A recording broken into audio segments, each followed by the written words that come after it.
સહયોગી આરતી મહેતા આપણી સાથે જોડાઈ ગયા છે। આરતી, વેરી ગુડ મોર્નિંગ। અને શું કહી રહ્યા છે આજે વૈશ્વિક બજારો? જી ગુડ મોર્નિંગ। અને ગ્લોબલ સંકેતોની વાત કરી લઈએ। સૌથી પહેલાં યુએસ માર્કેટ સાથે શરૂઆત કરીએ, કારણ કે 5 દિવસની તેજી બાદ એક દબાણ આપણને અહીંયા બનતું દેખાયું છે અને ઘટાડા સાથે માર્કેટ બંધ થયા છે। ડાઉ જોન્સની વાત કરી લઈએ તો જે 5 દિવસની તેજી હતી તે અહીંયાથી અટકતી જોવા મળતી દેખાઈ રહી છે અને ઓલમોસ્ટ 450 પોઈન્ટ્સથી વધુનો ઘટાડો આપણને ડાઉમાં બનતો જોવા મળ્યો છે। બીજી બાજુ S&P 500 નાસ્ડેકની વાત કરી લઈએ ત્યાં પણ એક નરમાશ આપણને આવતી દેખાઈ રહી છે અને સતત બીજા દિવસે આ બંને ઇન્ડાઇસીસમાં પણ એક ઘટાડો આવતો દેખાઈ રહ્યો છે।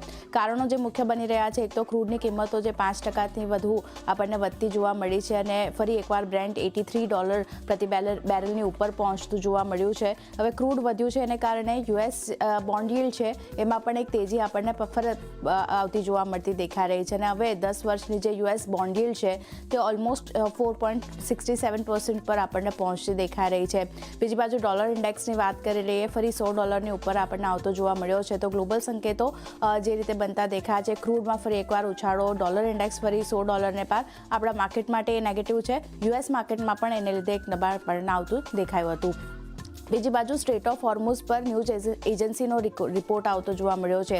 હવે રિપોર્ટ એમ છે કે સ્ટ્રેટ ઓફ હોર્મુઝના મેનેજમેન્ટ પર ડ્રાફ્ટ પ્લાન અહીંયાથી તૈયાર છે અને યુએસ ઇઝરાયલના જહાજોની અવરજવર પર રોકનો પ્રસ્તાવ અહીંયાથી રાખવામાં આવ્યો છે। આ ડ્રાફ્ટમાં બીજા દુશ્મન દેશોના જહાજો પર પણ અવરજવર છે એના પર પણ રોકનો પ્રસ્તાવ અહીંયાથી આવતો જોવા મળ્યો છે। ઇઝરાયલની સેનાના જહાજોને અહીંથી પસાર થવાની મંજૂરી નથી આપવામાં આવી અને નિયમો તોડ્યા છે તો પછી કાર્ગો મૂલ્યનો 20% સુધીનો દંડ જે છે તે અહીંયાથી લગાવવાની જોગવાઈ પણ આ ડ્રાફ્ટમાં અહીંયાથી આવતી દેખાઈ રહી છે। અત્યારે આ ડ્રાફ્ટ રેડી છે, હજી આવ્યું નથી અને ન્યૂઝ એજન્સી તરફથી રિપોર્ટ આપણને આવતો દેખાઈ રહ્યો છે, પણ આના પર કઈ રીતે ડેવલપમેન્ટ આવે છે એ ખાસ ધ્યાન રાખવાનું છે, કારણ કે ફરી એકવાર યુએસ અને ઈરાન વચ્ચે તણાવ આપણને થોડો ઘણો વધતો જોવા મળ્યો છે। બીજી બાજુ ઈરાન અને ઓમાન વચ્ચે ડીલ થઈ છે, મહત્વની ડીલ છે, કારણ કે MS નાવે અસ્થાયી સમજૂતી પર એક રિપોર્ટ છાપ્યો છે અને એ રિપોર્ટમાં એમ કહેવામાં આવ્યું છે કે સ્ટ્રેટથી અવરજવર પર કોઈ ફી અથવા ટોલ નહીં લગાવવામાં આવે। ઈરાન અધિકારી તરફથી એવા નિવેદન આવતા દેખાયા છે।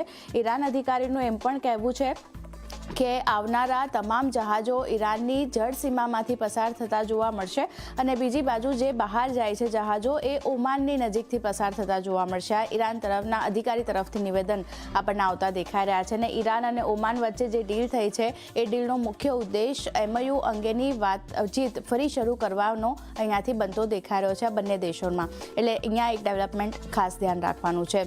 બીજી બાજુ હુતીઓ તરફથી હુમલા હજી પણ આપણને યથાવત રહેતા દેખાઈ રહ્યા છે। યમનમાં સાઉદી દળો પર મોટા હુમલા અહીંયાથી કરવાના દાવો આવતો દેખાઈ રહ્યો છે। ઉત્તરી અને પૂર્વી યમનમાં મોટા હુમલા થયા છે।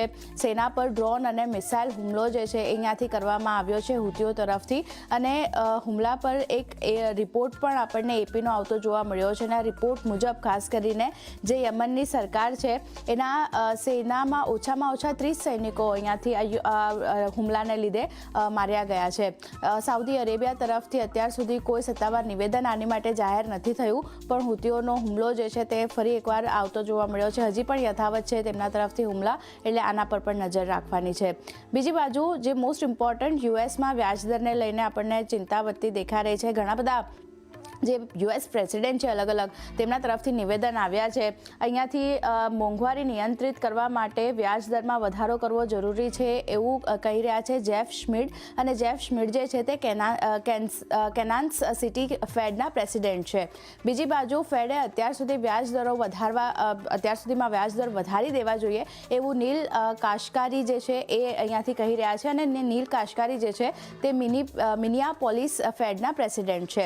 બીજી બાજુ જે લીસા કુક છે એ કહી રહ્યા છે કે જો ફુગાવો અહીંથી નહીં ઘટે તો વ્યાજદરમાં વધારો જે છે તે આપણને થતો જોવા મળી શકે છે। હવે લીસા કુક યુએસ ફેડના ગવર્નર છે, તેમના તરફથી આ નિવેદન આવતા જોવા મળતા દેખાઈ રહ્યા છે। એટલે આ મોટા જે ગવર્નર પ્રેસિડેન્ટ આ બધા છે એમના તરફથી આ નિવેદન વ્યાજદરને વધારવાને લઈને આવતા દેખાયા છે। એટલે ક્યાંય ને ક્યાંય ડિમાન્ડ વધી રહી છે વ્યાજદર વધારવાની, જે હવે સપ્ટેમ્બરમાં દર 0.25% વધવાની સંભાવના આપણને વધતી દેખાઈ રહી છે અને હવે 55% લોકો જે છે તે અહીંયાથી માની રહ્યા છે કે સપ્ટેમ્બરમાં વ્યાજદર આપણને વધતા જોવા મળી શકે છે યુએસમાં, તો આને લઈને એક નજર રાખવાની છે। બીજી બાજુ એશિયન માર્કેટની વાત કરી રહીએ, નેગેટિવ ત્યાંથી પણ કામકાજ જોઈ રહ્યા છે. કોસ્પી નિક્કેઈમાં નેગેટિવિટી છે. તાઇવાન થોડું પોઝિટિવ આપણને બતાવી રહ્યું છે, પણ મામૂલી એવી પોઝિટિવિટી છે. ઇન્ડિયા ઇન્ડાઇસીસમાં જો હેંગસેંગ નેગેટિવ, સ્ટ્રેટ ટાઈમ શંઘાઈમાં પોઝિટિવ એક્શન છે, એટલે ધ્યાન રાખવાનું છે. એશિયન માર્કેટ તરફથી થોડાક મિશ્ર સંકેતો કહી શકાય. ગિફ્ટ નિફ્ટી શરૂઆતી કામકાજમાં મામૂલી એવું દબાણ આપણને બનતું દેખાઈ રહ્યું હતું. અત્યારે જો 92 પોઈન્ટ્સ જેટલી વેચવાલી અને લેવલ સ્પેસિફિક 24,739ની પાસે ફ્યુચરમાં ક્લોઝિંગ આવ્યું હતું. 24,647ની પાસેનું ગિફ્ટ નિફ્ટી અત્યારે ઓપનિંગના સંકેતો આપી રહ્યું છે. એટલે ક્લિયરલી જે રીતે ક્રૂડમાં ફરી એકવાર ઉછાળો આવ્યો છે, ડોલર ઇન્ડેક્સ ચિંતા બનાવી રહ્યું છે, એને કારણે આજે માર્કેટ આપણા નેગેટિવિટી સાથે ઓપન થઈ શકે છે. જે આરતી, ખૂબ ખૂબ આભાર અમારી સાથે જોડાઈને સમગ્ર વિગત આપવા માટે. તો જુઓ, ખાસ કરીને ક્રૂડ અને ડોલર આ બંનેની ચિંતા આજે ફરી પાછી બજાર પર થોડીક હાવી થતી જોવા મળે શક્યતા છે, ધ્યાન રાખીશું. પરંતુ